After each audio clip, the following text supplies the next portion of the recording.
Thanks everyone for coming. My name is Eric Jensen. I'm the current board chair of the Minnesota Renewable Energy Society. You may see our logo in front of me. I would like to just welcome you to the Clean Energy Forum here. A couple quick things to go through beforehand.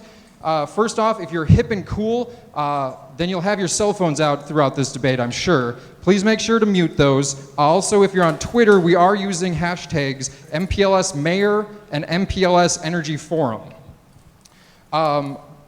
Basically, I'll keep this simple and brief. This event would not be possible without our partners, the organizations you saw in the hallway, and others that help make the information and the resources available for us to tackle issues around energy and be aware and more, just basically more aware as citizens in Minneapolis. So I wanted to quickly say thank you to them. MN350, MPERG, Environment Minnesota, the Will Steger Foundation, Fresh Energy, Cool Planet, Windustry, Minneapolis Energy Options, the League of Women Voters Minnesota, and the Citizens Climate Lobby. All were integral, along with MRES and MNCEA, in pulling this together tonight. And speaking of MNCEA, I want to give it over to Lynn here to tackle the next little bit. Thanks, Eric. My name is Lynn Hinkle. I'm Policy Director for the Minnesota Solar Energy Industry Association. MNCEA represents approximately 50 organizations throughout the entire solar value chain in Minnesota. And we want to thank each of you for coming this evening. But beyond that, let's celebrate at least three things. Number one, we were able to achieve a significant clean energy jobs bill this last session. It has significant components, fundamental, and that's right. That is really the result of people in this room and others who lobbied hard. We're at the Rotunda when the governor spoke in support of our legislation. We haven't had the ceremonial signing yet, but it's a big deal, not just for jobs and clean energy in this state, but what it's going to signal for the development of solar throughout this country. The second thing to celebrate is the presentation from our president this afternoon. I don't know how many of you had an opportunity to listen to the leadership that's being provided at that level. And the third thing for us to celebrate is the kind of leadership that we're going to see and hear about this evening in the development of a clean energy economy, the kind of family-sustaining jobs, the development of energy efficiency and renewable energy for the city of Minneapolis. Thanks again.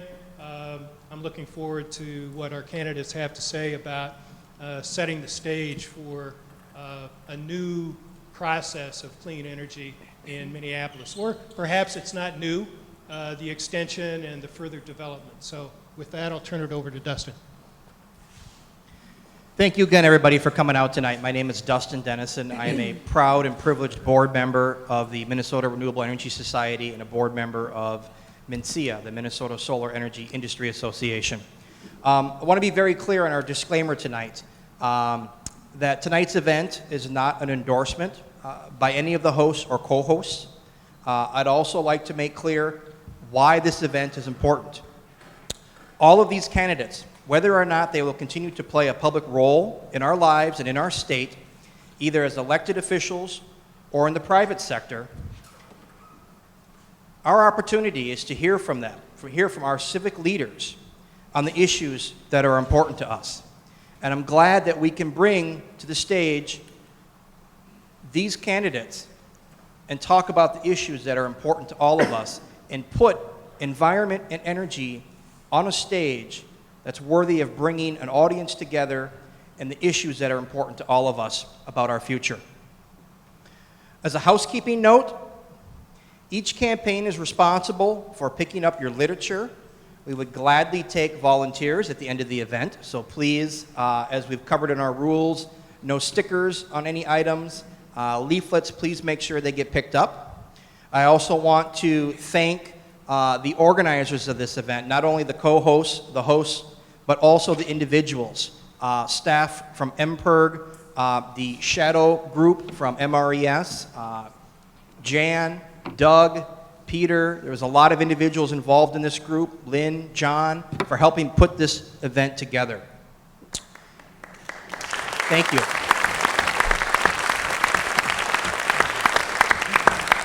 And I'm also very honored to have the privilege to introduce the winner of 3 national Emmys, a 2-time winner of the George Foster Peabody Award, the broadcast equivalent of the Pulitzer Prize, and in the last 15 years has dedicated his extensive investigative talents to the field of environmental journalism. Also a board member of the Minnesota Center for Environmental Advocacy, it is my honor and I'm proud to announce our moderator tonight, Don Shelby.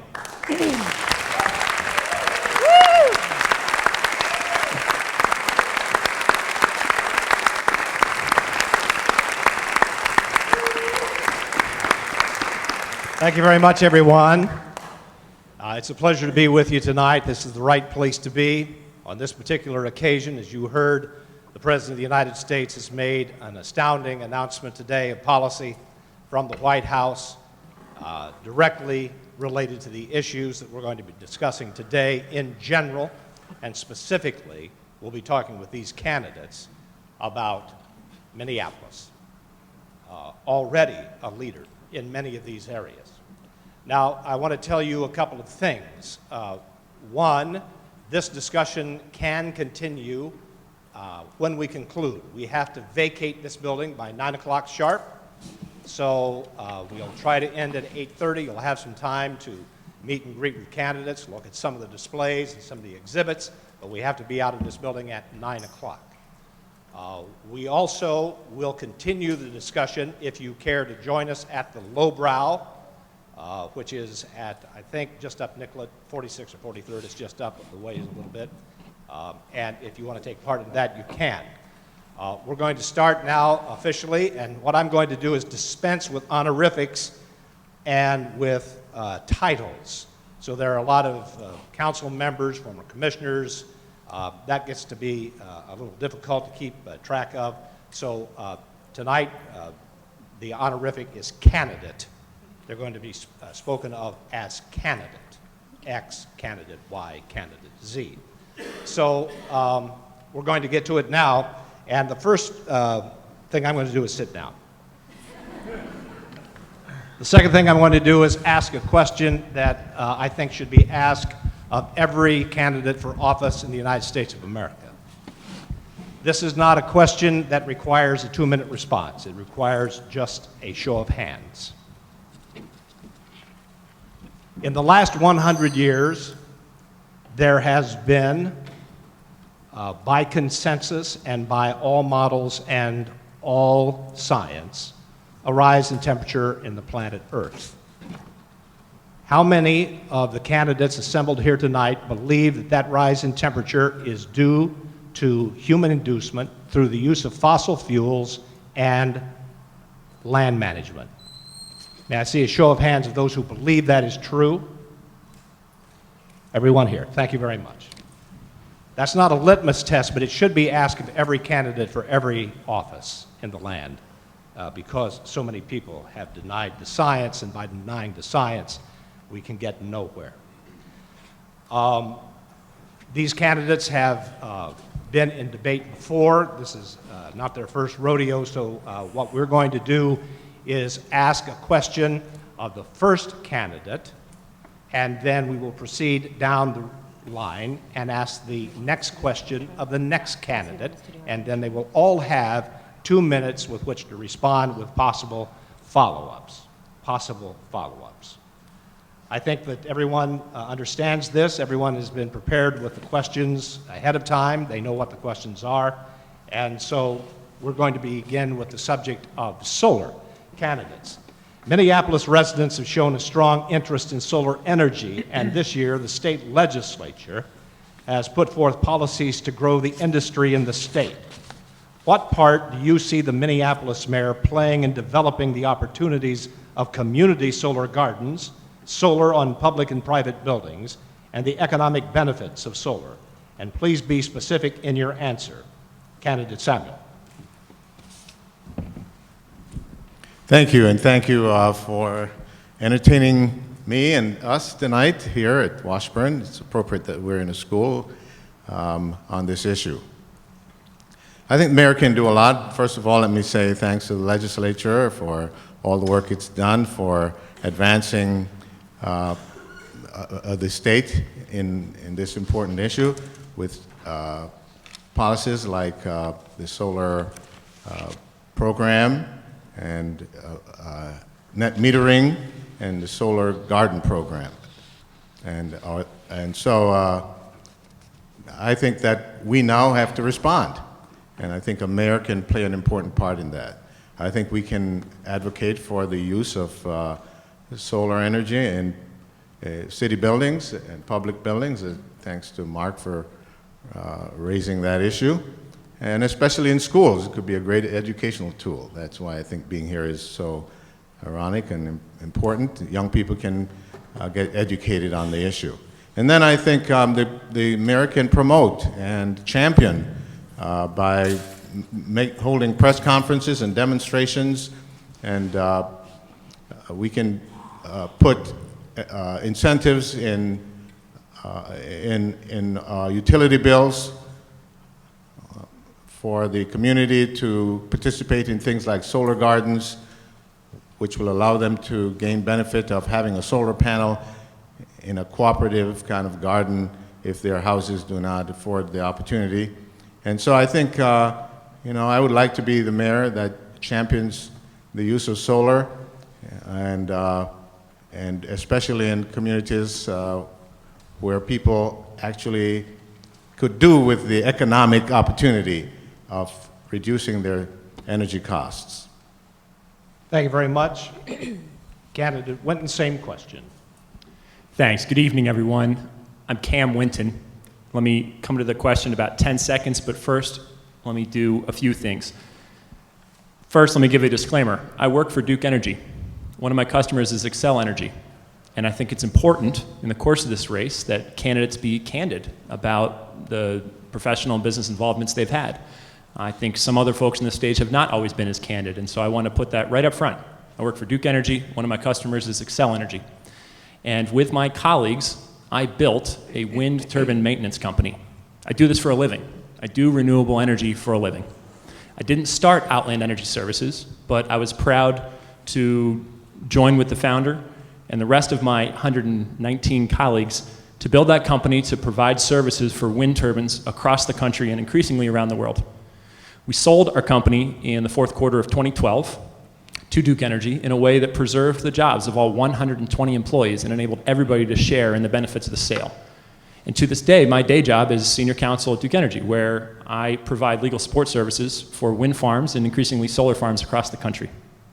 So, to your question, I think it was Al Gore who said, there's no magic bullet as we deal with climate change, but there is magic buckshot, meaning we have to throw every possible solution we can at the problem of climate change.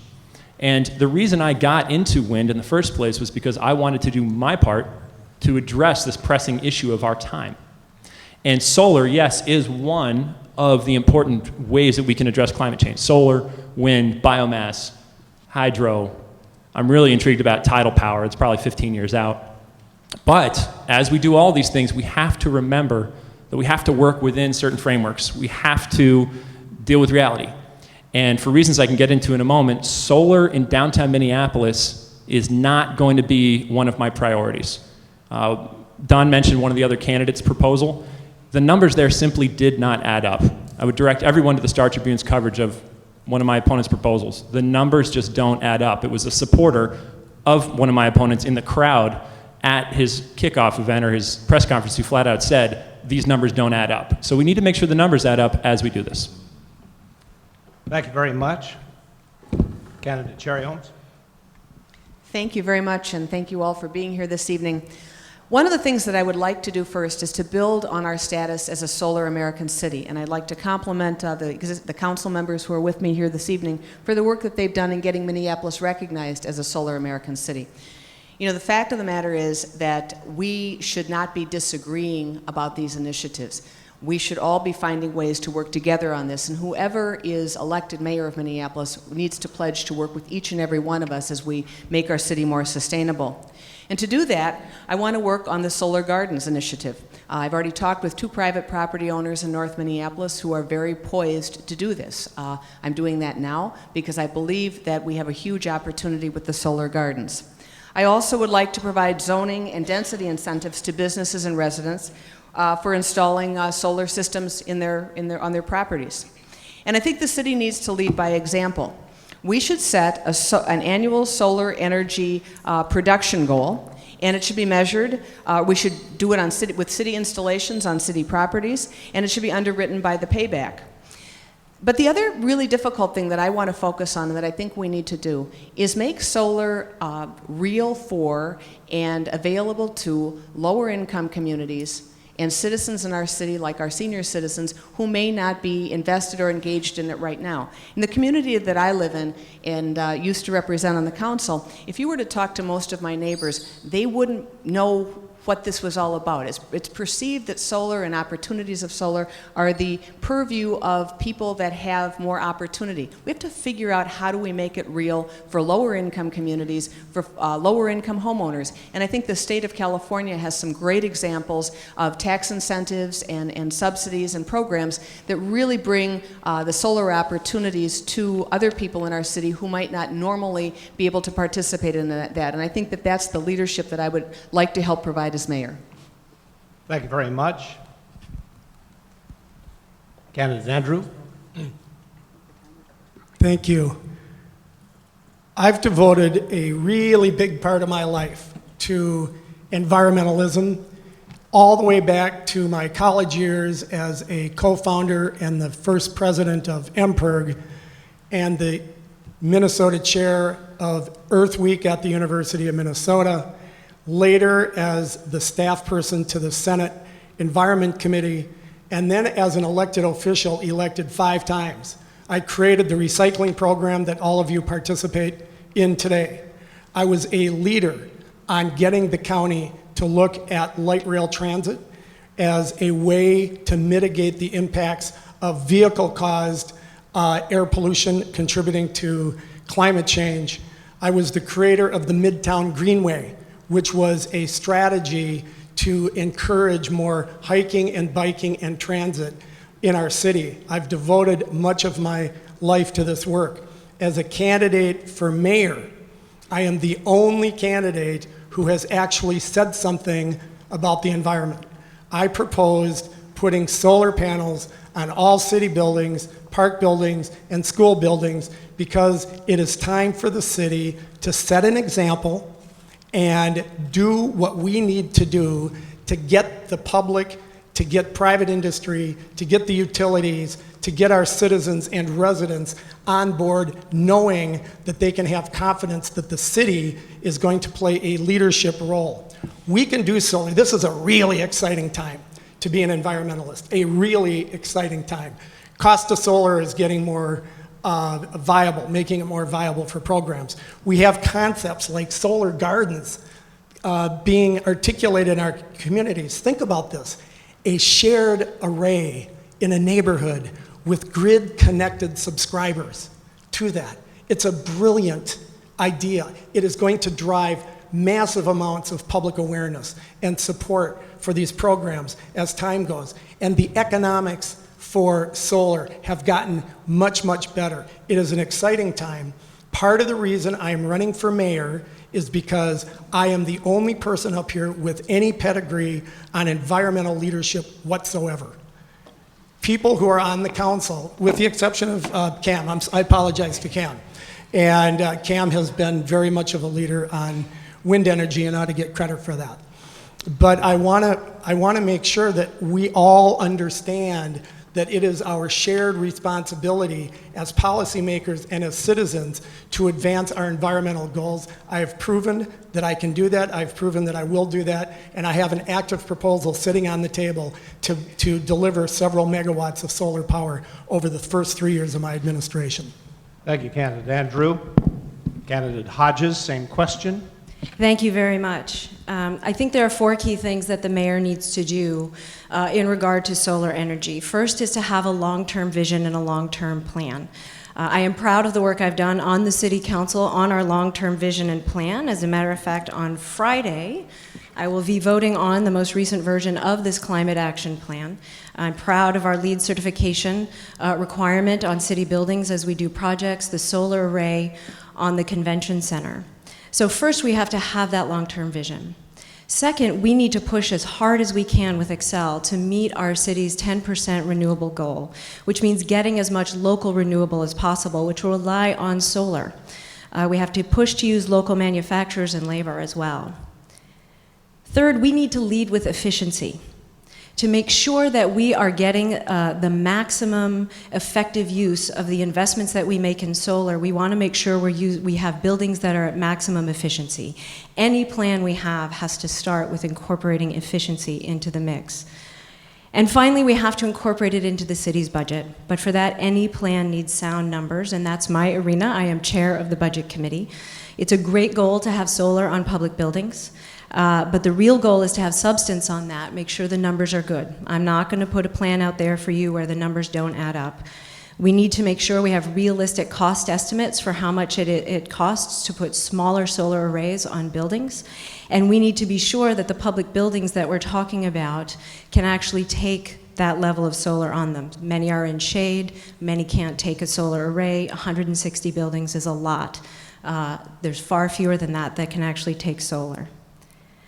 But we won't know the actual numbers until the state tells us later in 2014 about what the Minnesota benefits number, what the VOA number is. But when it comes to that, then we can put a solid plan together for putting solar, using solar throughout the city. But we start with a vision. Thank you, Candidate Hodges. Candidate Cohen. The greatest weapon that a mayor has in advancing solar is you. Your knowledge, your dedication, your determination, your willingness to fight for what is right in this problem, in this situation. And it all begins with education and knowledge and an understanding what the issues are. It should no longer be necessary, but Don did point out how necessary it was to remind people that this is not a nefarious plot of some kind by mad left-wing science. This is a serious problem as a result of the burning of fossil fuels, which are finite and will not always be there, but will keep increasing in price as long as the amount is being manipulated by outside forces. And we have to have policies, strong policies that deal with this. It begins with strong, dedicated people, and it begins with people educated as to what the issues are. These are the most important assets a mayor can have. As for specific policies, the policies that advance solar are being dealt with every day at a national and even at a statewide level. I bring to you news that a great victory was won in Iowa just the other day by a solar third-party supplier that was able to achieve the right to operate in Dubuque and actually solar panels on the top of the Dubuque City Hall in the face of a so-called exclusivity contract with Alliant down in Iowa, and the judge ruled in favor of the solar supplier. These kinds of legal victories are the result of strong, dedicated people working to accomplish these goals. And if I'm fortunate enough to be mayor, will work with these people to do this. Thank you, Candidate Cohen. We'll begin this next series of questions about climate with Candidate Winton. The recently proposed Minneapolis City Council Climate Action Plan includes programs for energy savings and generation in commercial and the industrial sector that should result in both job creation and greenhouse gas reduction. As mayor, how would you utilize programs like Property Assessed Clean Energy, the PACE program, Guaranteed Energy Savings Programs, GESP, or other solutions to attract private capital to develop a nation-leading program to achieve the City Council's goals? Candidate Winton. As mayor, I would use each and every one of those programs to achieve the city's goals as set forth in the Climate Action Plan. Quick show of hands, folks in the room here, who worked on the Climate Action Plan? I see Ross Abbey over there. Who else? Anybody else? What a great job. It's fantastic. Bravo. Thank you. As a resident of Minneapolis, put aside the fact I'm a candidate, thank you. It's just a great, great product, and I encourage everyone to check out the Climate Action Plan that some really hardworking volunteers put together. It lays out a big vision in terms of reduction of carbon and increase in the use of transit, and I share all of those goals. To the particular methods you mentioned, if you have a pen, write this down. It's the future.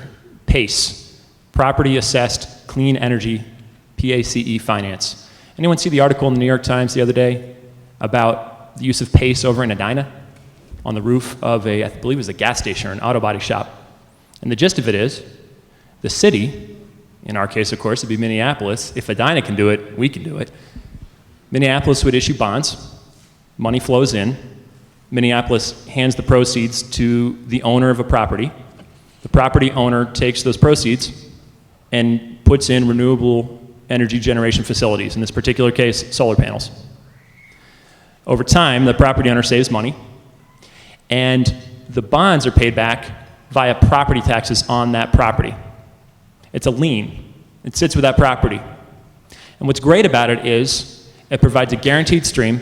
The city can issue debt at a preferred rate, and business owners don't have to put up the capital in the first place to put solar panels on their roofs. This is a great thing that I'd like to see used more broadly. Folks who follow this closely may know that on the residential side, there's been a bit of an issue because government mortgage backers, Fannie Mae and Freddie Mac, don't like to back mortgages when there's a lien on the mortgage. And so that's a little bit of a wrinkle that some states, like Minnesota, have done a pretty good job of getting around. But it's smooth sailing on the commercial side to use PACE to put solar panels on roofs. And as mayor, I'd advocate to fix the wrinkles on the residential side and expand the use of it on the commercial side. And when I have more time, I'll talk about the use of the guaranteed energy savings contracts as well. Thrilling stuff. Candidate Cherryhomes. Thank you. Candidate Winton has just given us a great example and a great understanding of what the PACE program is. And it's indeed a good program, but I would just venture to guess that a lot of what works in Edina isn't going to work in a lot of parts of our city without some additional assistance and some additional support from the city. We do not have businesses that can necessarily invest in things as easily. We don't have people that can invest. We need to figure out how to make that work for all of the residents of our city, because it can't just be the purview of one group. I think there are some things that we can do to really increase sustainability, and I have some fresh real-time experience with one of them because my husband chairs the Public Housing Authority Board of Commissioners, and they recently implemented a 4-year program to do an energy audit and to upgrade management systems at public housing. The NPHA used the energy savings and the revenue stream to pay for the improvements and was able to guarantee a return from the vendors who did the improvements. The city has done only small contracts like this, and as mayor, I would advance that we do larger contracts like this. I think the Public Housing Authority, one of the highest performing public housing authorities in our country, has taken exceptional leadership to show how they can do that in their buildings that house lower income people who face greater cost when energy is expensive. The other thing that we can do is we can use this as an opportunity to create jobs. And I think that the Oakland Green Jobs Corps is a perfect example of that. It's an opportunity to create green jobs with people in our city that then can serve businesses throughout our communities. What happens in this initiative is it provides college credit training for the green construction and for solar construction, and then these folks are guaranteed a job at the end of the day, and they're able to work in their field, and they're able to work for businesses that are looking for workers who are certified and trained in green opportunities. So I think there are a couple things that we can do. It's about leadership. It's about stepping up and providing the leadership from the public sector, like the Public Housing Authority did. And it's about connecting with our nonprofit organizations and people that are working to create jobs and turning the paradigm a bit. So we're talking about creating green jobs, and we're providing real career paths for people in a green economy. Thank you, Candidate Cherryhomes. Candidate Andrew, same question. Great thoughts. And I think what we're seeing here is the beginning of energy being generated by candidates who see the public demand to do better, to do more, to have higher performance on sustainability, and particularly on renewables and strategies to mitigate climate impacts. The PACE program is a great program. It's a great opportunity, but it's a local government finance program, and it's a property assessed program. And as Jackie points out, there's a lot of organizations in Minneapolis that will not be able to do that. I think PACE is actually operating in Edina right now, in no other city in Hennepin County. The legislation does extend the life of that program from 10 years to 20 years. It's going to make it a little bit more viable, but it's a great program for us to work with, but we have to let 100 flowers bloom and 100 schools of thought contend, if I can quote Mao, sorry. And it's a very important thing that we have multiple strategies. I want to tell you just a little bit about my company. I went into the private sector 14 years ago. For the past 8 years, I've operated Greenmark. Green for the environment, Mark because it's my name. And we work on large-scale environmental installations to improve the environmental performance of buildings. And then we build marketing platforms to do environmental storytelling so the public sees the value of doing these things.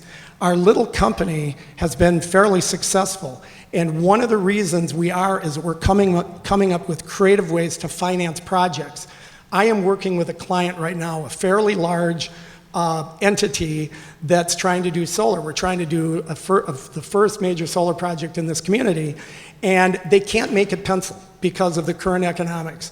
And the way we're going to do that is we are going to allow it to monetize by developing marketing programs and making the host vendors of those programs participate in the storytelling opportunities, thus generating additional incremental revenue for those projects and allowing them to move forward. It's another creative innovation that we need to look at. The future is in devising these creative schemes to allow us to plow through the economic disadvantages to bring these projects to reality. Thank you, Candidate Andrew.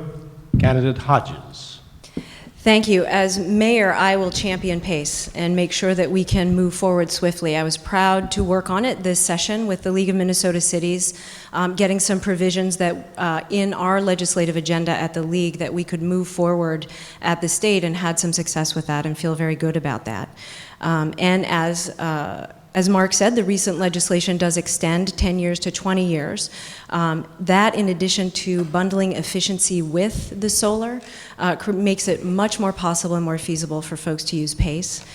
It also means that people can save more than they're paying in interest over time because they have a longer time and because the efficiency reduces the cost. So it's a great option. We also enabled the third-party PACE so that someone else besides the city could pay the cost of that program. GESP, also a great tool. Right now it's enabled to do on state buildings. In other words, the energy company or whoever it is comes in to public buildings, they make the energy improvements, they get for a specified period of time, they get the profit off of that, but then long term those buildings retain that energy efficiency. Right now it's for state buildings. I think we should advocate to have that on city buildings. In addition, right now there's a limit on the number of buildings that one investor can put solar panels on, 25 roof limit for an investor.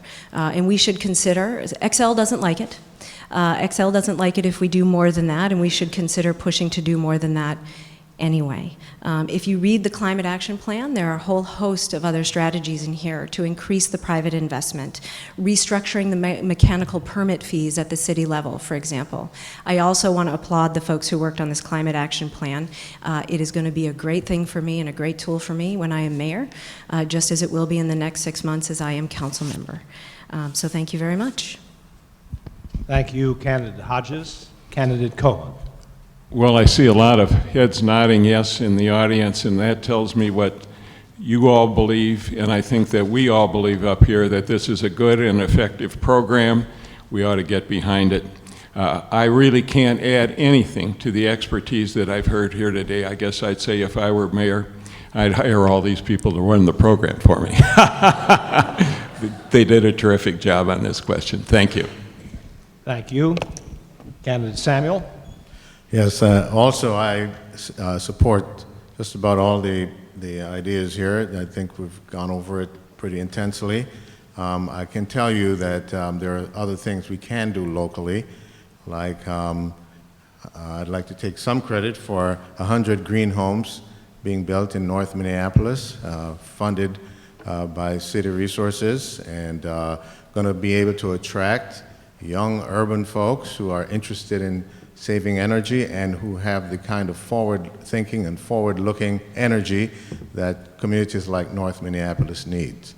And just yesterday I fired off an email to Habitat for Humanity talking about that initiative, the 100 Green Homes, and asking them to join with the city investigating the costs and seeing if they might be able to implement something similar in all their homes, where a Habitat home is a green home. And now you have energy savings for the folks who really need it most, and closing what has been alluded to here, what I could call the green gap, where low-income people live in older homes that are not energy efficient, and landlords pass on the costs of utilities to the tenant, spending as little as possible on insulating homes. And so the people who need energy savings most, both in cost and in comfort, are the ones who get it least. And I think that we have an opportunity as the leaders of the city to begin to close that gap. So I would like to make areas of the city that have lost housing or have opportunities because of older housing to make sure that all of that construction and all of that rehab is done in a green way, and that the city finds ways to encourage, support, and fund those projects. Thank you very much. The next question will go to Jackie Cherryhomes. Personal transportation is one of the largest contributors to carbon emissions, given the projected population growth at the city and the metropolitan level. How will you shape transportation options and land use patterns to support population growth while still reducing carbon emissions? People will get out of their cars and will take other forms of transportation when transit is affordable, accessible, safe, and when we have dense housing around those transportation nodes, when neighborhoods are safe, and when there are services in those communities that people want. That's the reality. So we need to have a vigorous, robust, multimodal transit system, and that includes everything from bikes to trains. But while we're working on building trains and building light rail and building streetcars, while we're doing that, we need to also work to ensure that our buses today are safe, accessible, and people are able to get to where they need to go on our buses. Because for a lot of people, that's reality right now, and we need to make those buses safer and more accessible. We need to have density along our transit lines. We need to not be afraid of density, and I am a candidate who will support density in our neighborhoods and on transit lines, so we have more people who are living close to our urban core so they can get to and from without having to drive a car. I will confess, I drive too much. And I've said to myself, why am I driving too much? And it's because in my community in North Minneapolis, I can't get from here to there very easily without getting in my car. I'm an example of what's not working very well. So we need to build neighborhoods that are safe. We need to have transit that's accessible and that provides a wide variety of options. We need to have services in our community that people want. Our neighborhoods need to be safe. And we need to really build dense housing in our communities that support the neighborhoods and provide opportunities for people to live close to their transit opportunities. Candidate Andrew. Thank you. I started my company in part because I was haunted by the original 1990 report of the Intergovernmental Panel on Climate Change that foretold the devastation of global warming. There have now been 4 revisions to that report. A 5th is underway. And with each revision, the picture becomes bleaker and bleaker when we talk about the impacts of of climate change. That's why we need to pay close attention to transit as a partial solution to this problem. The number one contributor to greenhouse gases is buildings, over 40%. But number two is transportation. So we have an opportunity. Manufacturing is next. We have an opportunity to do something really, really important, which is why I have been a pioneer on transit in my career. What I want to do as mayor is accelerate the process of developing transit. I want to have not one streetcar line, possibly 2 streetcar lines, and I want to figure out a way to implement them faster. And I do not have the magic solution to that at hand, but we can figure it out. The city's 10-year transportation plan foretells a 20 to 50-year horizon for implementation of up to 14 different streetcar lines that got looked at. And I want to make sure that we can marshal and harness our resources when we have them now and do something that will make a substantial impact. I also want to say something about smart growth. We haven't talked enough about smart growth in this campaign yet.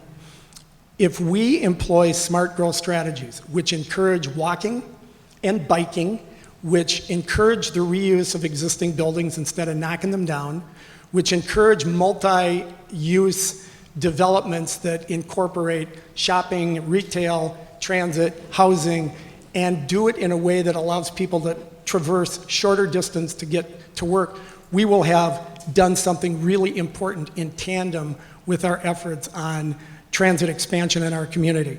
So transit is a big part of the solution. We cannot look at transit in isolation. It's got to be looked at in tandem with development and housing and environmental issues. Candidate Hodges. Key to my vision for the future of our city is a robust transit and transportation system. It includes light rail, it includes modern streetcars, enhanced bus service, biking, walking, the whole 9 yards. That's center for a couple reasons. First, my goal is to make Minneapolis a city where people can really easily live without a car. That's the kind of city people want to live in, but it also helps meet our goals of sustainability and reduce carbon emissions, which is crucial for the future of our city as well as the future of our planet. But it does that in a couple ways. Things like modern streetcars, things like LRT, hybrid buses actually have fewer emissions, have fewer carbon emissions. But it also allows our development in such a way that we create locational efficiencies.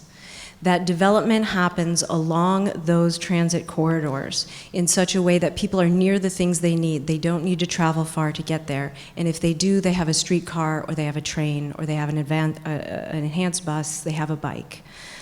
Because when we make permanent investments in infrastructure like rails, people will make permanent investments around them. This is what's happening in cities all across the country. It's great. It's why we want to have it here. Investors prefer rail to tires, and so do riders. So I've never dismissed modern streetcars with the Republican talking points about being cute and touristy, and we could do it better other ways. It's absolutely essential to our future. It's a profound economic development tool as well as a transit tool. And it does drive development where development makes the most sense. Around our transit corridors, our commercial corridors, where we want more density. It also allows for horizontal rather than vertical or super concentrated development, which is where a lot of the push-pull between neighborhoods and development happens. We don't necessarily call it smart growth, but I've been talking about it the entire campaign, and it's really crucial to the future. This transit and transportation is at the center of the future of the city. Candidate Cohen. Energy is a commodity. It's subject to the laws of supply and demand. Solar operates in a very tough neighborhood, and that's the supply side of the equation, and competes with a lot of other potential sources of energy. But when we go to the demand side of the equation, there we have complete control. There we have no competition. There we can shape strong policies, and that can be done by a mayor. We have heard the optimum answer is transit. It delivers what cannot be delivered by any other source in terms of results in using less fossil fuels. The other aspect of this has been mentioned briefly, and that is the linear equation, which is when you travel great distances, you use more fossil fuels. Suburbs are developed along the lines, horizontal lines, single-family homes, open spaces, low factories and offices. The city is coming to develop increasingly along vertical lines, and where you do that, your distances between work and home are much shorter. I'm on the Planning Commission. Last year, we approved 4,000 apartments in the city of Minneapolis. This used to be a city where people all wanted to have their small single-family homes, but now it has become increasingly acceptable for people to live vertically and understand and accept and want to have these short distances. And of course, the short distances use less fuel. And to again make this point, it is within our total control to do these two things, to do vertical and to do rail. The other problems, the problems that deal with solar, those are problems in which we have much less control, and we are subject to all kinds of economic and outside forces. That doesn't mean we shouldn't concentrate on solar, but it means that we have to recognize that a large part of our solution to the less burning of fossil fuels lies completely within our control, and this should be what policies that we should pursue. Thank you, Candidate Cohen. Candidate Samuel. Thank you. The destruction of streetcars and rail transit in the city of Minneapolis is one of the travesties of our urban planning and development. The deception of the auto industry and that whole disaster is part of our shameful history. But now we are reversing that. Today at the City Council, we approved the funding for the streetcars in Nicollet and Central, which is a great achievement. And that is going to precede the streetcars coming to West Broadway and shortly thereafter. We're going to have a network of interconnected multimodal transit options for our region and our city. That's going to include light rail, streetcars, rapid bus, and of course biking and walking options. Just today I met with city staff about improving and widening the bike paths on Plymouth Avenue. Again, closing that green gap and making everything work for us in a sustainable way. I really believe in rail. That's why I'm on pretty much every implementation and planning committee for rail in the city. I'm for the interchange in the North Loop, for the Southwest LRT, the Bottineau LRT, and working with the Metro Transit to get bus rapid transit on Fremont and Emerson and on Penn Avenue, and of course championing streetcars as a solution for the environment, for convenience, and for safety, and for development. I'll give you an example about safety. I'm the chair of the Public Safety Committee, and one of the things the police discovered this year is that one of the easiest, most profitable crimes is snatching iPads, iPods, and phones. And of course, the best place to snatch them is at the bus stop or on the way home from the bus stop. And one of the problems there, especially in communities like North Minneapolis, where you have single-family homes, walking from the bus stop to home, there's not a lot of people around. You can just follow someone and snatch whatever they have. 10 seconds, sir. Well, when you have light rail and dense housing with great bus sheds that are lit and heated, you can get past those kinds of problems. So it's a multi-faceted solution to multiple problems. Candidate Winton. I share the goal of everyone in this room and everyone on this stage for a robust, multimodal, modern transit system that enables our city and our residents in our city to move, to get where they're going, to school and to work and to church and to recreation. That said, there are some big differences in opinion between where I am and where some of my colleagues or opponents on the stage are. And I want to note, I think Councilmember Hodges and Councilmember Samuels are really awesome people. It's been great getting to know both of you on the campaign trail. But we have a very healthy, huge difference of opinion on the streetcars. Today, the City Council voted to take $60 million worth of property tax revenue that otherwise would have gone to pay for police officers, firefighters, road paving for all road users, and divert that money and use it to build a streetcar line. According to the city's own data, and if you shoot me an email at cam@wintonformayor.org, I'd be happy to send you the supporting data points. A streetcar line will cost $40 million per mile. And in contrast, enhancing our existing bus lines will cost $2 million per mile. Councilmember Hodges, Councilmember Samuels, please share with me the seeds to your money tree, or the city's money tree, because I don't have a money tree. I don't think anybody in our city has a tree that's raining dollar bills down. But based on the decision that came today out of City Council, the current leadership of the city must think that we're swimming in riches, that we can go ahead and buy things that are nice to have, but we certainly don't need to have. On the issue of enhanced buses, when I say enhancing our existing bus route, I mean a few key things. One, heating bus stops. Two, enabling people to pay before they get on board the bus. Three, enabling egress and ingress in both doors. Each of those things speeds up the bus process and makes it much more enjoyable. $2 million per mile versus $40 million per mile. To me, the choice is clear. And to the argument that, oh, we have to move quick and get this money while it's available from the federal government, that reminds me of the old story about going to the store and seeing the dog food's for sale. So you buy that dog food. Wow, what a great deal. Just save some money on dog food. And then you get home and you realize you didn't even have a dog in the first place. Now you have to go buy a dog. You certainly don't save money. And the city won't either with this.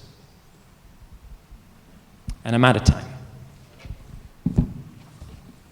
Next question goes to candidate Andrew first. The Minneapolis Energy Options Campaign is striving to secure a clean, affordable, reliable, and local energy supply by asking the city to explore all of our energy options, as our agreements, as has been pointed out, with Xcel Energy and CenterPoint Energy expire in 2014. Please describe your position on the pending 2013 ballot initiative authorizing the option of energy municipalization. Candidate Andrew. Thank you. You know, one of the really heartening things about the era we are entering, a renewable energy, clean environment era, is that we see community organizations sprouting up, and they are carrying the flag for sustainability, and MEO is one of those. I am very proud to say I support and have always supported the environmental objectives of Minneapolis energy options. More renewables, better energy conservation, and securing greater community investment on the part of the utility. Those are all goals of Minneapolis energy options. I've supported them, I have lived them, I've put them into practice. I also support the study that was funded by the Minneapolis City Council, $250,000 study to consider this issue. I think that was a very wise thing, and I'll compliment my City Council colleagues for taking that action. We ought to be looking at this. We ought to be studying it.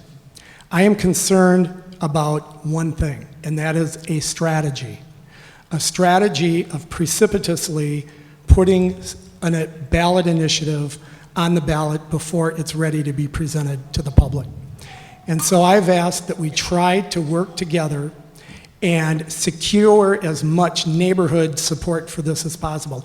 Only a small handful of the neighborhoods in Minneapolis has endorsed putting this ballot initiative on the ballot. We can't do this without grassroots. This has to be grassroots. And 15 or 20 neighborhoods is not grassroots. We have to do that, and we have to have a budget. Every candidate running for mayor knows it's going to take $350,000 at least to run a citywide campaign. We have 4 months until the election. So what I'm hoping we can do is work together and identify a budget and funding sources, because if we do, we will move forward very quickly and make a passionate attempt to pass this ballot initiative. But we better remember what happened in Wisconsin with Scott Walker, the governor, and they brought a ballot initiative to the people of Wisconsin before its time, and it has been right-wing hegemony ever since. So we need to be prepared. If the city council votes for this, I will support it and work for it. Candidate Hodges. Of the things I'm proud of about this campaign, one of them is that I prepared for this forum using sunlight and candlelight, since I still don't have power in my home. Another is that I'm the only candidate who's endorsed by the Sierra Club. And the other is that I was the first candidate to support Minneapolis energy options. I don't, not just the objectives, but actually MEO. I support it, and I've done it from the beginning, and I've only had one position. It speaks to our energy future and our energy vision. I don't actually know if I support doing a public utility. Like Boulder has done, we're going to need to ask the question if doing a public utility versus other option is going to be more or less reliable or the same, more or less expensive or the same, and will it help us meet our renewable energy goals better, worse, or the same? But if we do move forward with Excel, but I should be clear, but I support asking that question, because if we do move forward with Excel Energy, knowing we have multiple options is important as we work to have the strongest negotiating position possible with Excel.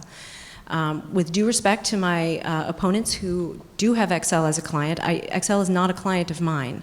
So I feel free to use every tool possible to push them as hard as possible. Because if we do another franchise agreement with them, we're going to have to push for a shorter agreement. 20 years is way too long in this environment of renewable energy. We have to push for higher renewable energy standards to get to our 10% local renewables. And we're going to need to make those standards about and beyond the level the state has set. We are going to need to push them and push them hard, and we need every tool in the toolbox we have to do that. As mayor, that is what I will do. As council member, that's what I'm doing right now. For the strongest possible renewable future, I support MEO. Candidate Cohen. In a word, no. I know this may not be popular with some people in the crowd, but I want you to consider this. If we end up buying this utility, not only will it cost billions and billions of dollars, and we have to pay interest on the muni bonds that we'd have to sell in order to buy it, and you'd be paying that interest as part of your property taxes. It's going to crowd out every other initiative that we want to have in this city in terms of roads, bridges, everything. It would freeze any other capital investment for years and years and years. We shouldn't be doing it for that reason, and there are a couple other reasons too. We don't have we're politicians. We don't have the expertise to have the oversight on a public utility here. We'd end up hiring the same people that we just fired when we got rid of the franchise. And finally, just consider this. A muni is a magnet for political appointees. There's Joe out there in the audience. He put up 50-yard signs, and there's Council Member Smith over here on this side, and the mayor is sitting in his office, and he says he's got this great business initiative and he wants to get it passed. Council Member Smith says, yeah, but Joe needs a job. He put up 60-yard signs. And the next thing you know, Joe is a public relations specialist over at the Muni. He put up 50-yard signs. 25-yard signs get you a broom. No, it isn't going to work. There are better ways to do it. Candidate Samuels. Thank you, and I certainly applaud and thank the folks in the audience who have brought this issue to the fore. I think these are things we have to ask. These are questions we have to ask. Are we doing everything as economically efficiently as we can, and are we being good stewards of the taxpayers' money? I supported the city's initiative to look into this, and because I do have some concerns, and I think those concerns need to be answered too. Concerns on both sides. And so, for instance, Boulder has been studying this for a while. They're ahead of us. They're only a quarter of our population, but their study has to date cost $3 million. And so far their projections are that this could be a $3 billion cost of transferring the service. And so these are the kind of things we have to find out.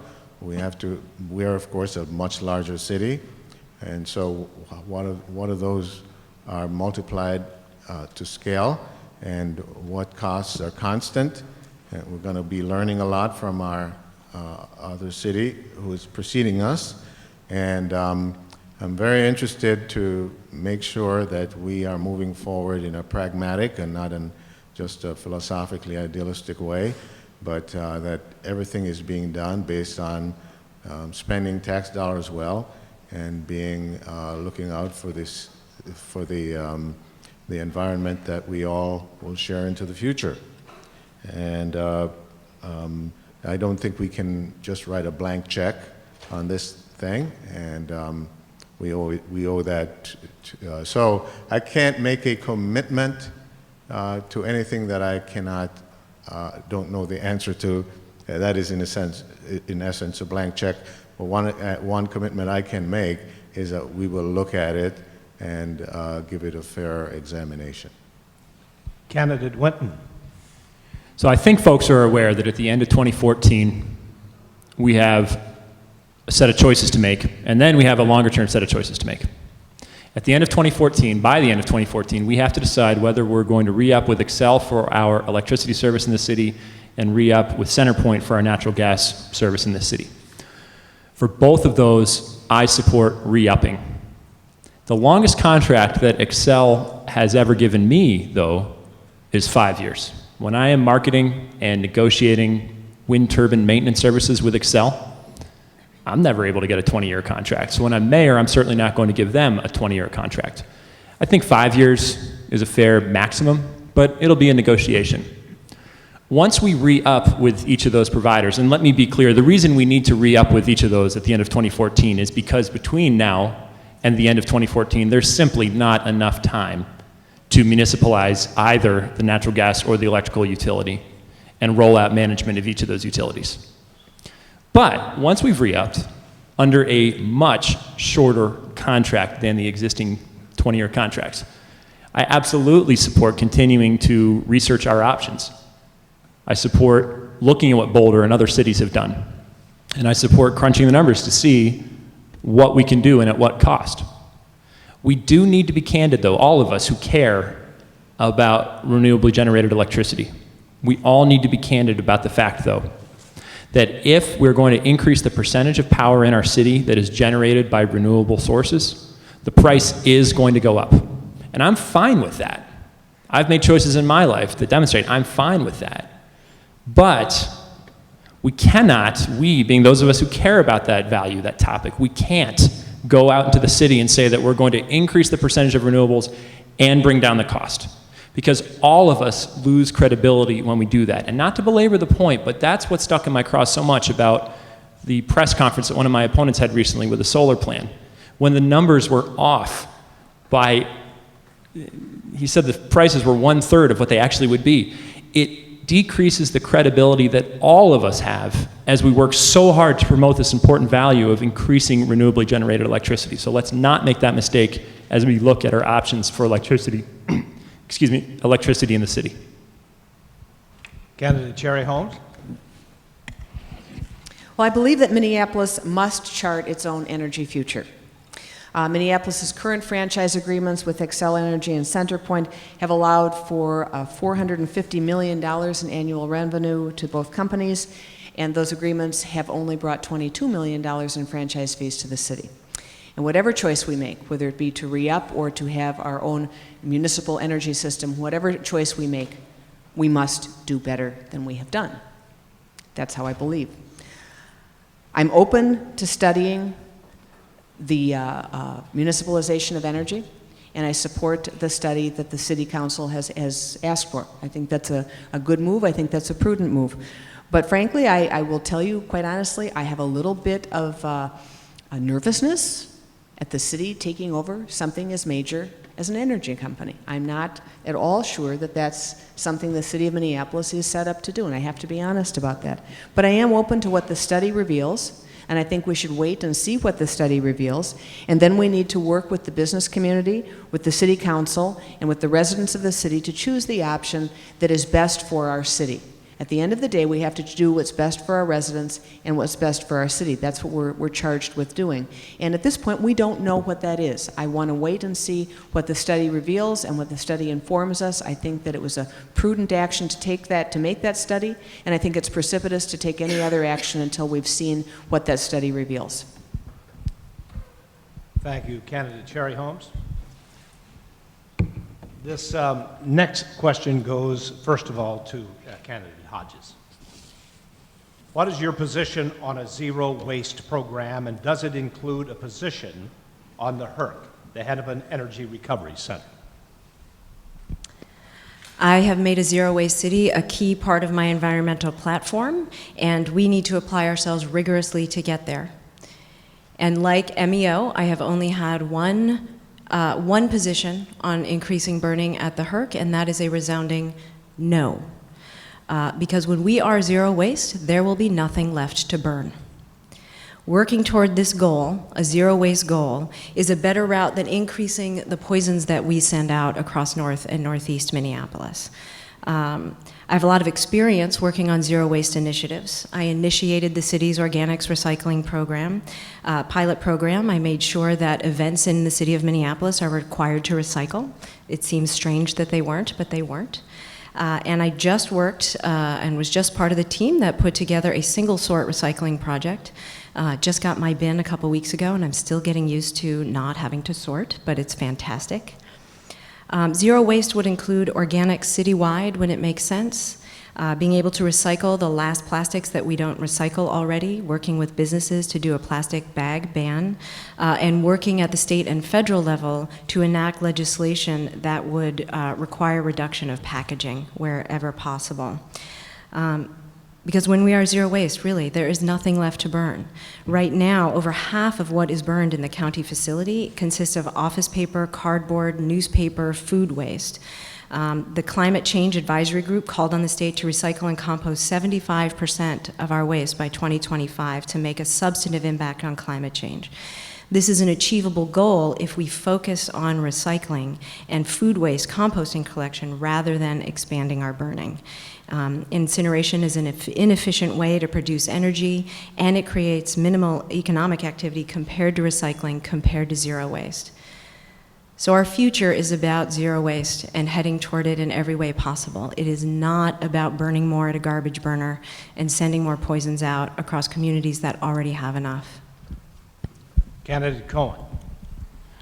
I'm going to have to say that I'm not terribly well schooled on this particular question, but my understanding is that the dispute revolves around whether or not we should increase the amount of burning that we do at the garbage facility.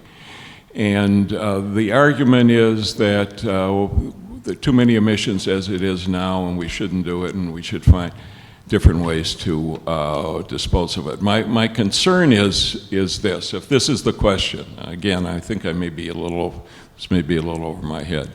I think we're meeting all the federal requirements, all the state requirements so far as emissions are concerned. I think that's the standard that we should use.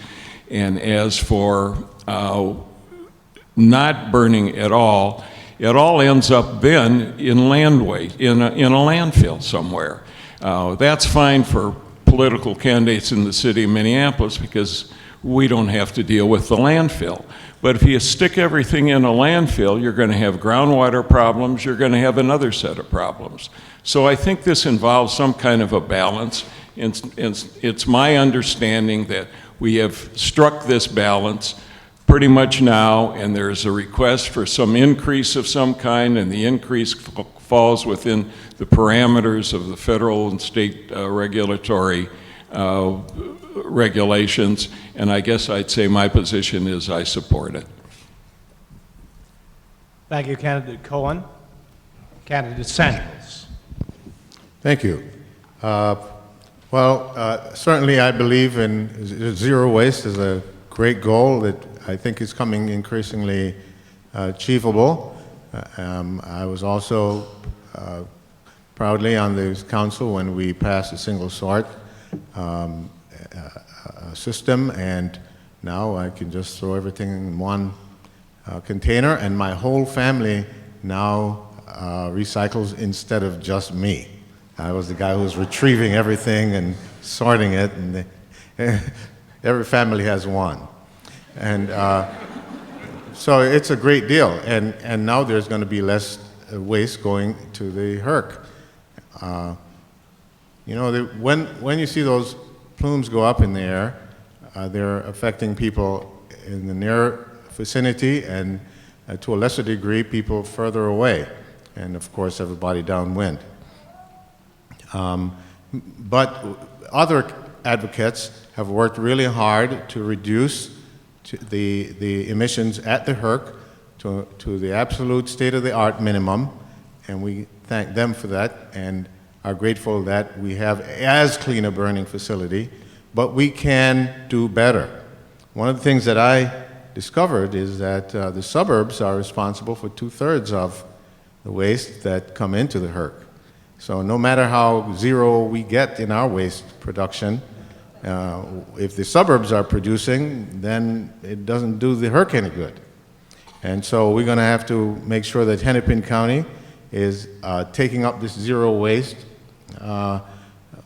mantra and making that a goal for the entire county and the region, so that when we reduce our waste, they reduce their waste, and the HERC burns less just by the lesser demand. And I think that's an achievable goal. As mayor, I'm going to work hard to make sure that, work hard with the county to make sure that everybody pulls their weight on this, because as the fumes go global, so does the garbage come global to us. And we're going to have to stop that pattern. Candidate Winton. I too share the goal of zero waste as an aspiration that we can always be striving for. I didn't come up with the 5 R's framework. I think we're all familiar with the 3 R's framework: reduce, reuse, recycle. Added to those are rethink at the front end and rot at the back end. I saw it online. If anybody here was the one that came up with that, my thanks. I thought it was a convenient way to think about it. Rethink is, do we need this thing in the first place? Does our society need to be engaged in making it? And maybe not. And at the back end, the rot part, composting, is going to be the norm, I think, whereas for me, it's something I've just gotten used to recently. But through those methods, we can keep striving for zero waste. Let's talk about HERC, though. I absolutely oppose expanding garbage burning at HERC. I've read the studies. You know, Covanta, and again, I think it's worth repeating that one of my opponents chose not to disclose in the first debate that she had been within the paid employ of Covanta a month previously, and it took the Star Tribune ferreting that out. So I ask you all, think about the interests that folks have, and I've been very candid about mine. Covanta engaged a consulting company to do a study of what poisons would be generated from those smokestacks that would go into the lungs of people living on the north side of the city. And I read the study, and it talked a lot about how, oh sure, there would be an increase in pollution, but don't worry, it's within acceptable limits. It's within acceptable limits. And I thought about what I'd feel like if somebody came to my doorstep, knocked on my door and said, sir, your 2.5-year-old daughter and your 10-month-old son are going to need to ingest some dioxins and some additional liver toxins and ingest some nitrous oxide, but don't worry, sir, it's all within acceptable limits. Hell no. Get off my doorstep. Not going to happen. And so I'm not sure, given that that would be my reaction as a father, how I, in good faith, could ask someone on the north side to do the same. I won't. And yes, the alternative is a landfill. But anyone who hasn't done their homework on landfills might not know that the cutting edge of landfills is a lot different than it was 30 years ago. We trap it at the bottom. We cover it at the top. We use an electric or a natural gas powered vehicle to get the trash there in the first place. We capture the methane that's generated. Is it perfect? No, none of these solutions are perfect, but a modern landfill is a whole lot better than a poison generating machine that affects our least advantaged citizens. Candidate Cherryhomes. Well, as candidate Winton has made clear, I am the person who has had a contractual relationship with Covanta, which I no longer have. That being said, I am in favor of a zero waste program, but Minneapolis needs to make many changes in order to get to be a zero waste community. In one of my other relationships with Minneapolis Refuse Inc., who are the guys who pick up some of your garbage, I was one of the pioneers with them in figuring out how we were going to do a single sort program in Minneapolis. The fact of the matter is, we designed a single sort program as a way to deal with the unwieldy and ineffective way of picking up garbage in Minneapolis, and in going to the city leadership, got no traction on that at all for the pilot program, and we ended up going over to Hennepin County, who was very interested in funding the pilot program. They did fund the pilot program. They found it worked. They found that there were unprecedented amounts of recycling that were happening in communities that they had not anticipated that would happen in, and now we have a single sort recycling system throughout the whole city of Minneapolis. I think we need to expand on that, and now what we need to do is go back maybe to those folks that make those carts and say, yeah, let's make some compost carts and give folks compost carts in return for them taking a smaller, if you will, garbage cart or recycling cart, so that we get people into composting, and I think that that's important. I would love to think that we're going to get to a time where we have zero waste and where everything is used in some way. But the fact of the matter is, and I said this before at another forum, we all have things that we don't know what to do with, that we can't get rid of. Most of us in this room have probably been parents, and we've had one of those bicycle things, those plastic bicycle things that your kids ride around in. Those are really, really, really difficult to get rid of, and they end up in landfills. I think that it is preferable to burning things than to putting them in landfills. And I agree with Mr. Cohen that one of the reasons we in the city don't feel the burden of a landfill is because we don't have any idea what it is to live next to one. And so it's sort of out of sight, out of mind. So I think it is preferable to burning some of those things. I would love to get to a point where we have nothing that we have to burn. Then that everything is recycled, but we're not to that point yet. We have a lot of work to do. Candidate Andrew. Thank you. I'm against the expansion for two reasons at the waste to energy facility. For two reasons. The community continues to raise concerns about the impacts of the facility, and now that we are in a track of getting analysis at the Minnesota Pollution Control Agency, I believe it's fair and valid to honor those community concerns pending the outcome of those studies. The second reason I oppose the expansion is because we are talking about a zero waste future for our community. We need to acknowledge that we are a long way from being a zero energy city. There are no zero waste cities anywhere in the world. But I am an apostle of Will McDonough, the prophet who has spoken for the last 25 years about cradle-to-cradle management of resources. And that with garbage, we are managing resources, we are not managing waste. But to do this is going to require a tremendous amount of going upstream and a huge amount of collaboration. I did a report for the city via the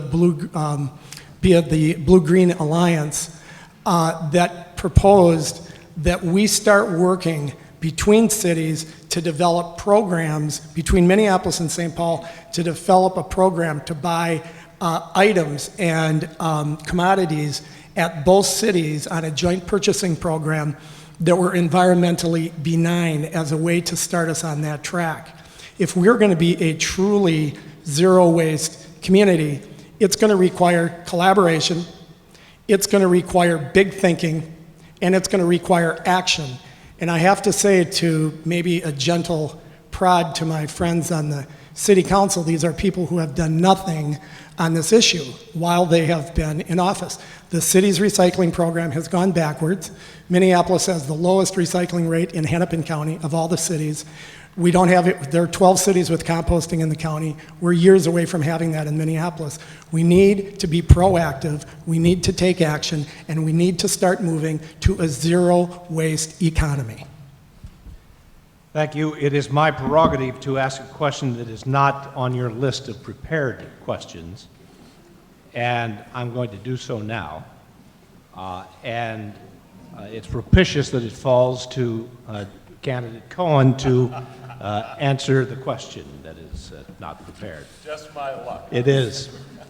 Everyone else will have a few minutes. If you talk quickly, no one else will have a chance to think of anything to say. So, here's the question. Energy inefficient housing stock waste energy. What would you do, and exactly how would you do it, to plug the leaks and create energy efficiencies in Minneapolis's aging housing stock? Well, thanks a lot for that one, Don.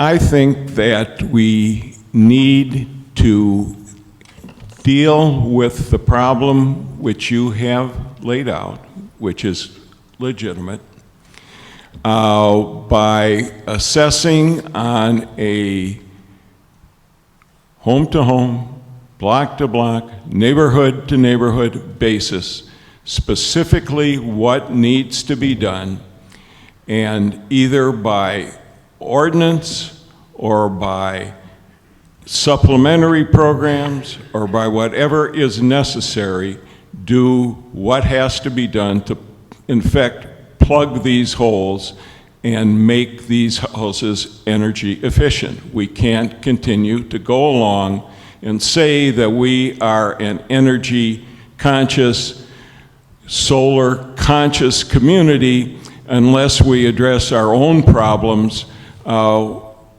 diligently and vigorously. So what can a mayor do? A mayor can propose the necessary legislation to get this done. In some cases, you're going to have people that can't afford it, and you've got to supplement it in some way. In some cases, you'll have people that can afford it and don't want to do it, and you're going to have to be sure that they do it. And then we will achieve the goal that I think that, and I commend candidate Andrews for this, of having the greenest, the best city in the country in dealing with energy problems. Thank you, candidate Cohen. Candidate Samuels.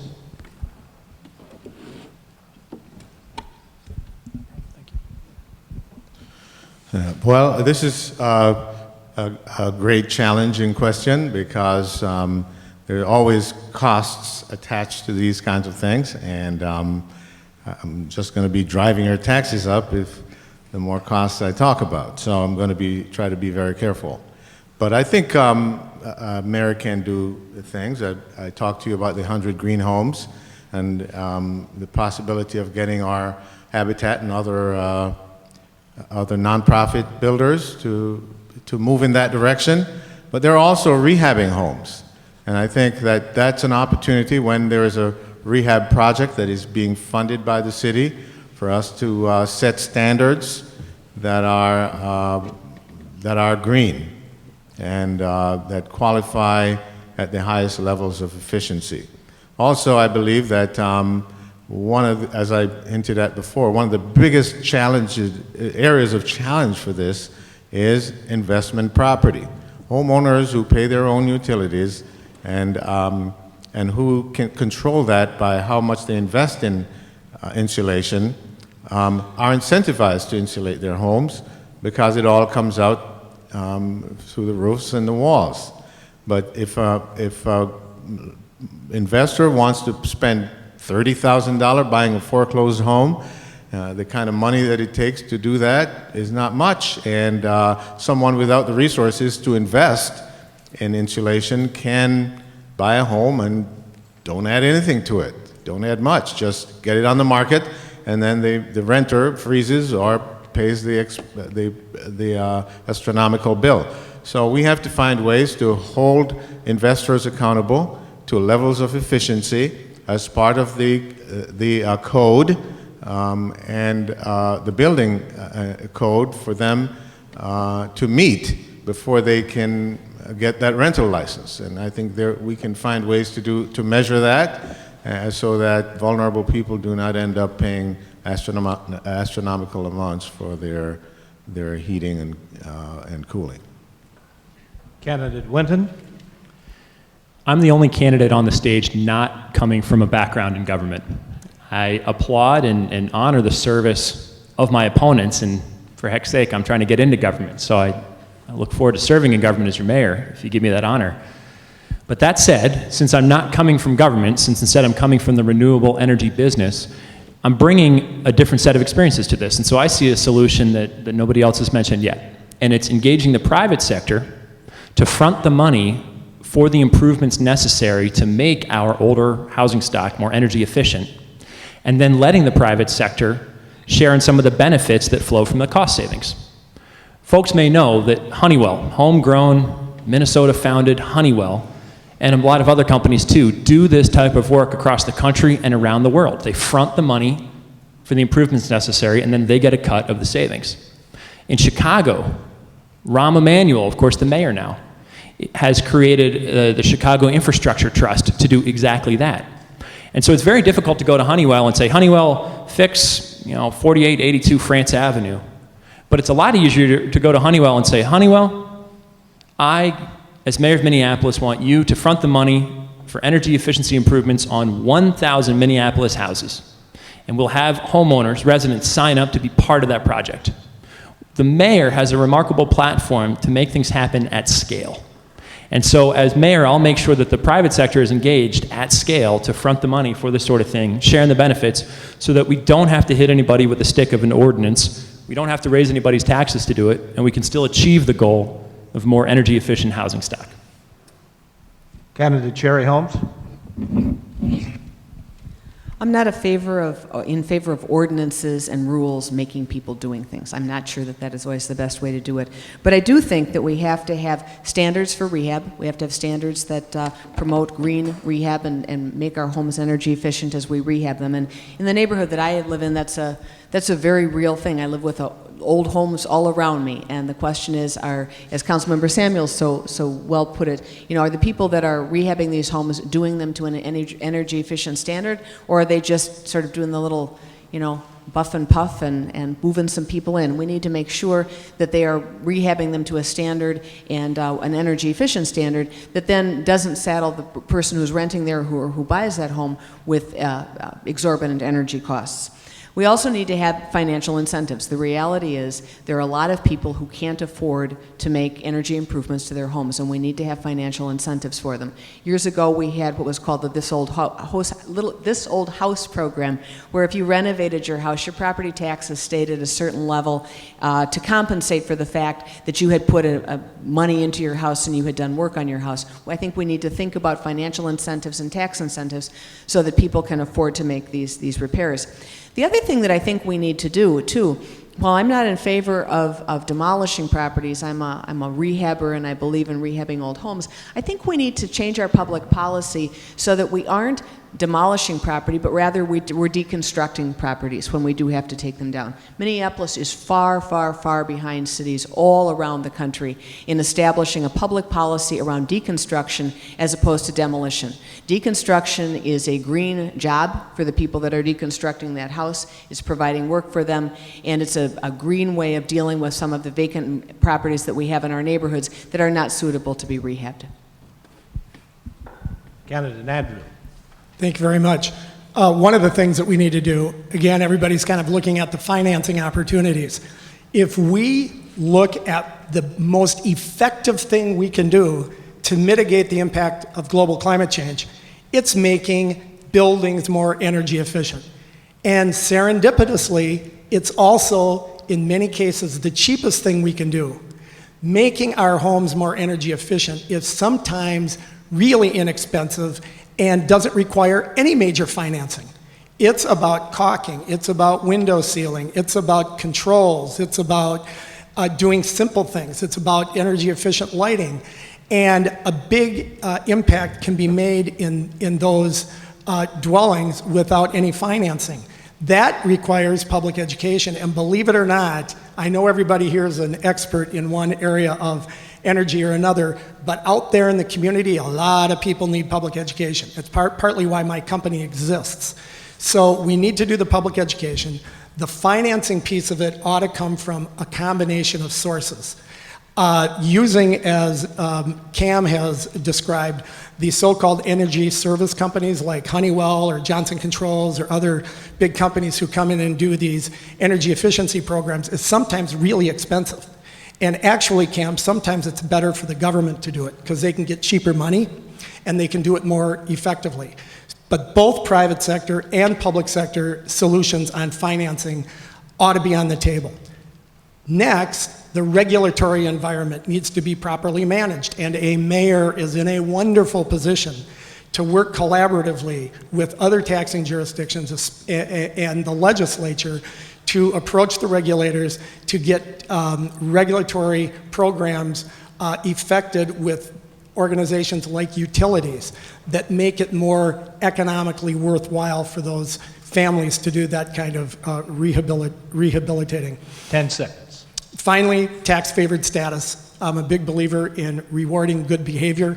The legislature ought to step up. The city ought to lead the charge to get legislation passed that will make doing this on a broad scale, a large scale, easy and cost-effective. Candidate Hodges.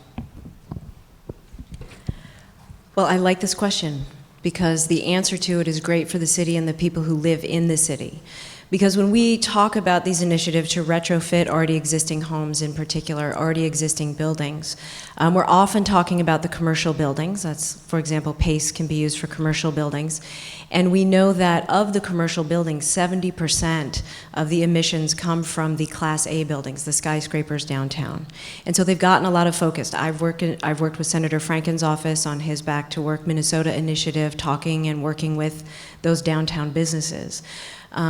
And that's good for the business climate when they create efficiencies. But the great thing about this question is that this creates money in the pocketbook of the people who live in Minneapolis. This makes a difference to the bottom line of people who live in our housing.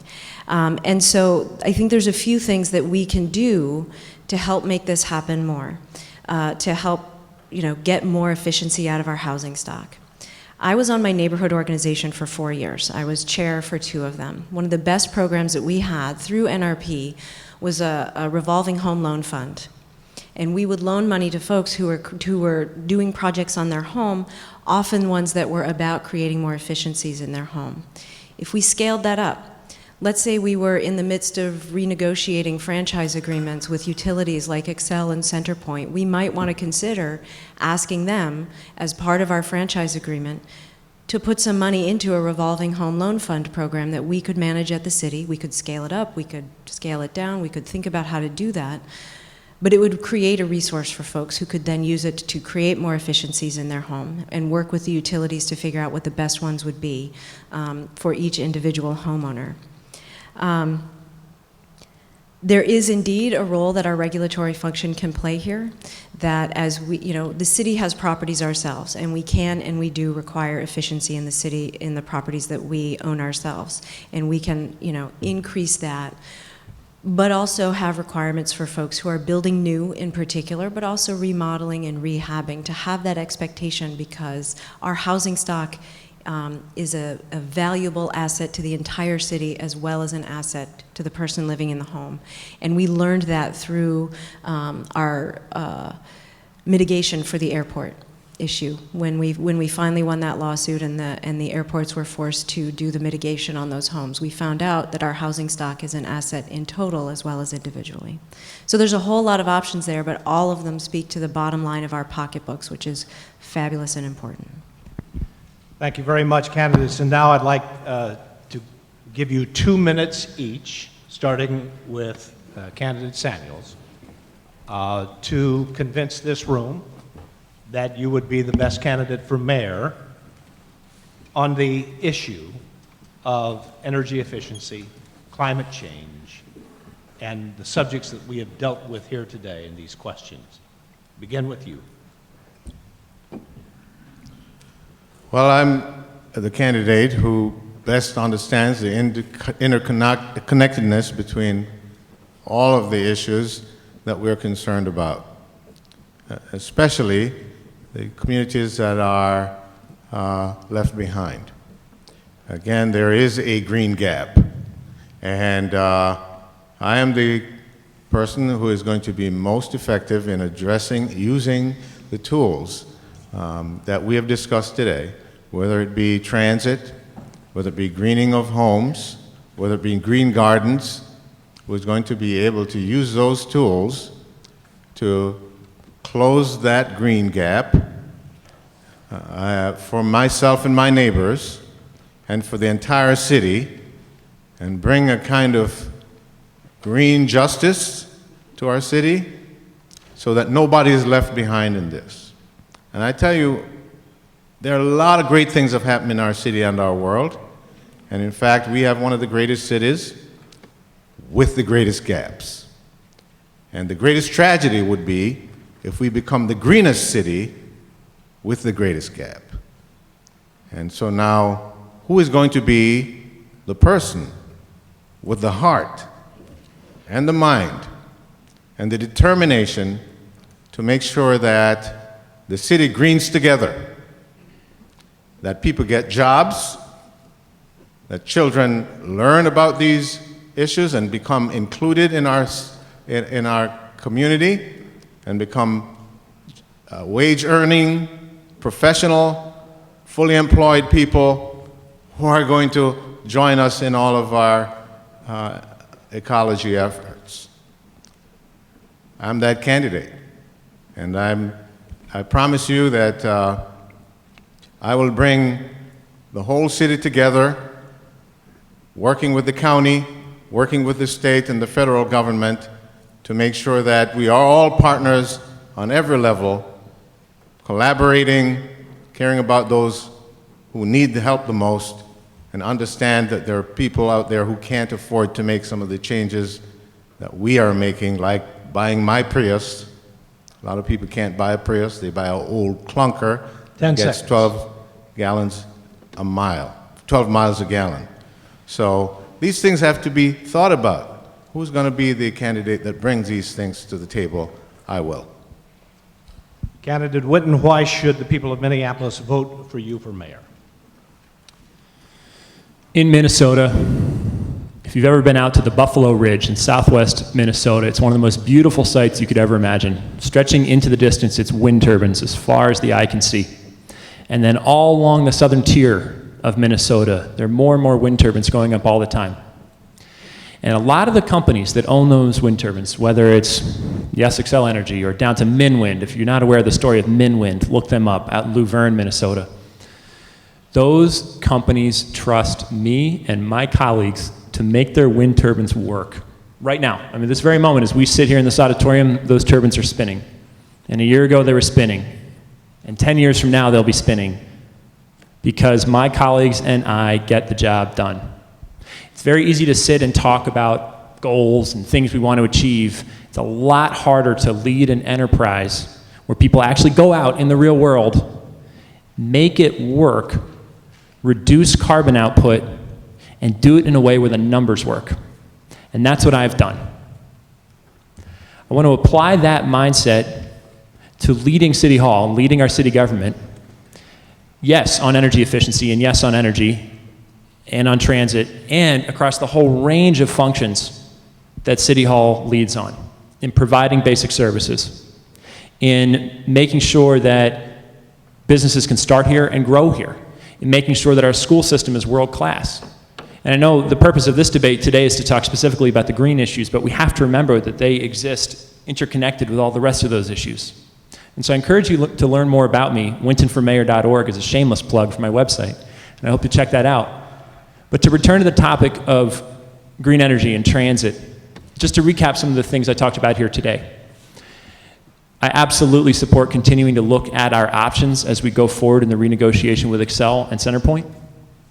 I support energy efficiency improvements in a way where we don't have to tax people out of their homes. 10 seconds. And I support a robust multimodal transit system that we can afford, which is enhanced buses and not a $40 million per mile streetcar line. Thanks for your interest tonight, and I look forward to continuing the conversation. Candidate Cherryhomes.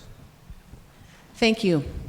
A green city is a city that is safe, where people have housing that's affordable to them, and they can afford it because they're not paying exorbitant energy costs. A green city is a city that has transit that reaches everybody and serves everybody. A green city is a city that has robust communities that have the services that they need in them. I am the candidate in this race that knows how to build those communities. I have done it.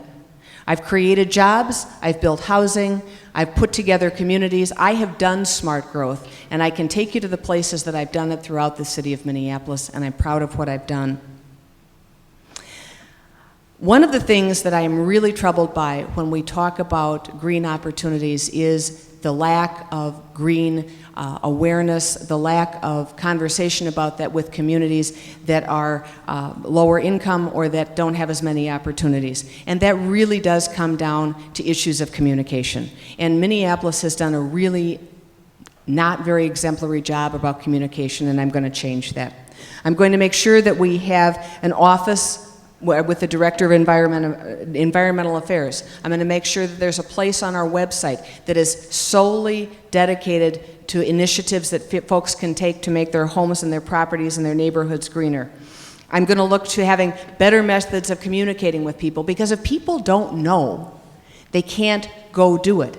And we need to make sure that everybody in our city is engaged in this conversation, that everybody knows what they can do, and I'm the person who can do that. I've worked throughout more neighborhoods in this city than anybody else up here. I've lived throughout this city. I can bridge the gaps that exist in our community, and I can talk to all of the different communities within our city about why this is important. It is important to the lifeblood of our city. It is important to our future. We have to be a green city. We have to be a sustainable city. We have to be a city with sustainable neighborhoods and opportunities for people. I'm also the only candidate in this race that has actually created green jobs. With Summit Academy and the Network for Better Futures, I know how to hire people. I know how to create jobs. I am the better candidate because I have the experience in creating the green jobs and the smart growth experience. Candidate Andrew. Thank you very much. And thank you to my colleagues who are sitting up here with me tonight, and thank you to Mr. Shelby, who is a standard bearer for responsible environmentalism. I could probably, if I wanted to make the case, I could probably make the case that I am the most progressive politician sitting at this table. If you look at the record, So that's an important thing when we talk about being thoughtful and progressive on the environment, but it's not the most important thing. All of the DFLers up here are progressive, but the most important thing when you think about a mayor is you have to think about the person who is most capable of building the bridges, of working collaboratively, of being a unifier and building the case, working with the business community, working with the utility, working with the neighborhoods where I grew up and got my fingernails dirty as a community activist, working with families, working with different government jurisdictions. That is what being mayor is all about. It's the most important thing in the job. It's also really important to have a mayor who is proactive, not reactive. I have a demonstrated history of always being proactive.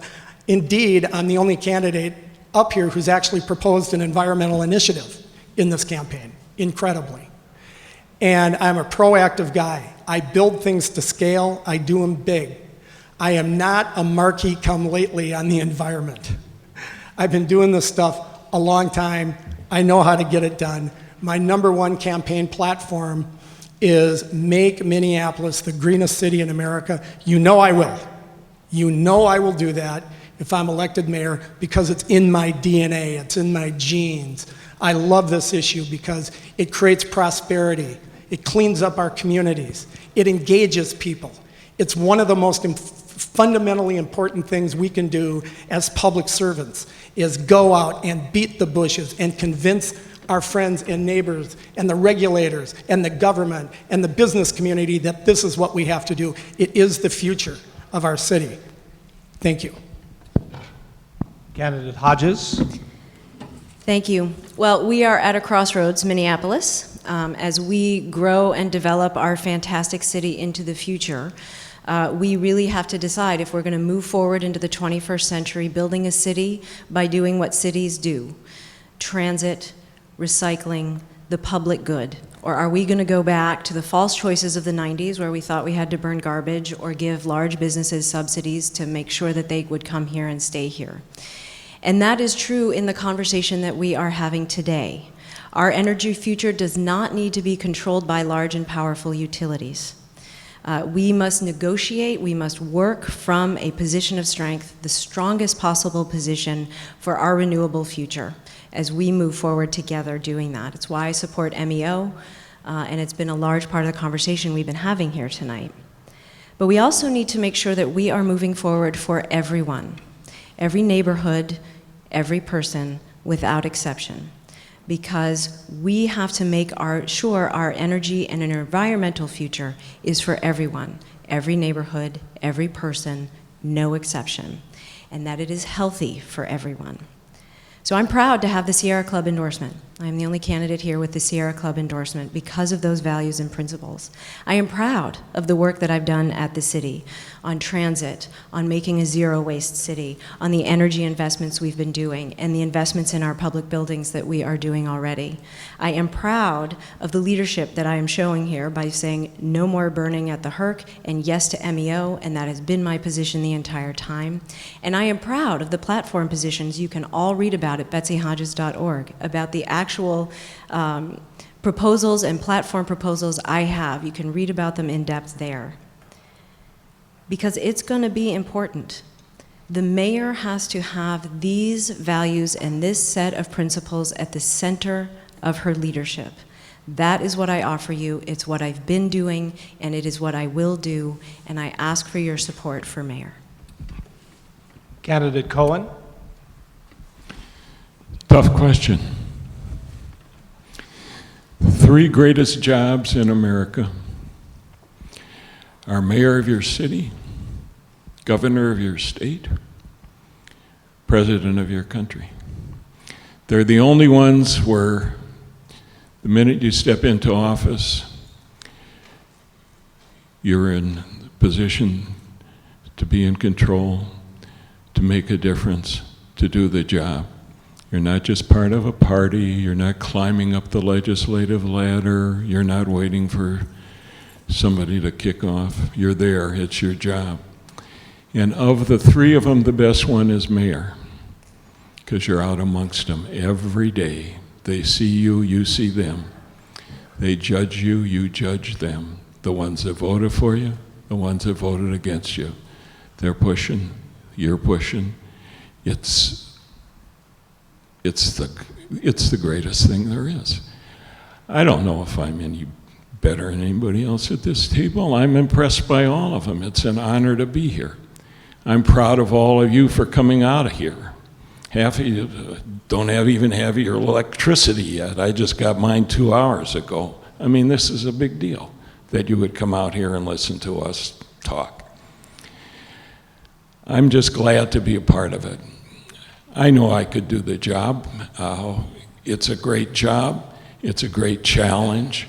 I've got a lot of background in city government. I've held a lot of different jobs. They'll have to carry me out of City Hall feet first. I just love it down there, and I love this part of it. And I just want to say there isn't anyone at this table, not anyone at this table that wouldn't make an outstanding mayor of the city of Minneapolis. Someday, but not yet. Round of applause for the candidates for mayor from Minneapolis.